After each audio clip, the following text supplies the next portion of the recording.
ಶುಭೋದಯ, ನಮಸ್ಕಾರ, welcome to Yoyo Kannada.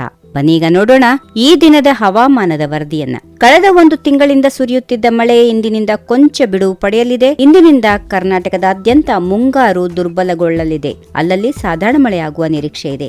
ರಾಜ್ಯದಲ್ಲಿ ಮುಂದಿನ 3-4 ದಿನ ಅಲ್ಲಲ್ಲಿ ಸಾಧಾರಣ ಮಳೆ ಆಗಲಿದೆ ಎಂದು ಹವಾಮಾನ ಇಲಾಖೆ ತಿಳಿಸಿದೆ. ಕರಾವಳಿ ಮತ್ತು ಮಲೆನಾಡು ಪ್ರದೇಶಗಳಾದ ದಕ್ಷಿಣ ಕನ್ನಡ, ಉತ್ತರ ಕನ್ನಡ ಮತ್ತು ಉಡುಪಿಯಲ್ಲಿ ಸ್ವಲ್ಪ ಹೆಚ್ಚಿನ ಮಳೆಯಾಗುವ ಸಾಧ್ಯತೆಗಳು ಇವೆ. ಆದರೆ ಒಳನಾಡಿನ ಜಿಲ್ಲೆಗಳಲ್ಲಿ ಹಗುರದಿಂದ ಸಾಧಾರಣ ಮಳೆಯಾಗುವ ಸಾಧ್ಯತೆಗಳಿವೆ. ಬೆಳಗಾವಿ, ಬೆಂಗಳೂರು ಗ್ರಾಮಾಂತರ, ಬೆಂಗಳೂರು ನಗರ, ಚಾಮರಾಜನಗರ, ಚಿಕ್ಕಬಳ್ಳಾಪುರ, ಚಿಕ್ಕಮಗಳೂರು, ಚಿತ್ರದುರ್ಗ, ದಾವಣಗೆರೆ, ಹಾಸನ, ಕೊಡಗು, ಕೋಲಾರ, ಮಂಡ್ಯ, ಮೈಸೂರು, ಬಾಗಲಕೋಟೆ, ಬೀದರ್, ಧಾರವಾಡ, ಗದಗ್, ಹಾವೇರಿ, ಕಲಬುರಗಿ, ಕೊಪ್ಪಳ ಮತ್ತು ರಾಯಚೂರು, ದಕ್ಷಿಣ ಒಳನಾಡಿನ ಬಳ್ಳಾರಿ, ರಾಮನಗರ, ಶಿವಮೊಗ್ಗ ಹಾಗೂ ತುಮಕೂರು ಸೇರಿದಂತೆ ವಿವಿಧ ಜಿಲ್ಲೆಗಳಲ್ಲಿ ಬಿರುಗಾಳಿ ಸಹಿತ ಹಗುರದಿಂದ ಸಾಧಾರಣ ಮಳೆಯಾಗುವ ಸಾಧ್ಯತೆಗಳಿವೆ. ಮತ್ತೊಂದು ಕಡೆ ಸಿಲಿಕಾನ್ ಸಿಟಿ ಬೆಂಗಳೂರಲ್ಲೂ ಕೂಡ ಮಳೆಯಾಗುವ ಮುನ್ಸೂಚನೆ ಇದೆ. ಬೆಂಗಳೂರು ಮತ್ತು ಸುತ್ತಮುತ್ತಲಿನ ಪ್ರದೇಶಗಳಲ್ಲಿ ಮುಂದಿನ 48 ಗಂಟೆಗಳು ಸಾಮಾನ್ಯವಾಗಿ ಮೋಡ ಕವಿದ ವಾತಾವರಣ ಇರಲಿದ್ದು ಹಗುರ ಮಳೆಯಾಗುವ ಸಾಧ್ಯತೆಗಳು ಇವೆ. ಮುಂಗಾರು ಋತುವಿನಲ್ಲಿ ದಕ್ಷಿಣ ಭಾರತದ ರಾಜ್ಯಗಳಾದ ಕರ್ನಾಟಕ, ತಮಿಳುನಾಡು, ಕೇರಳ,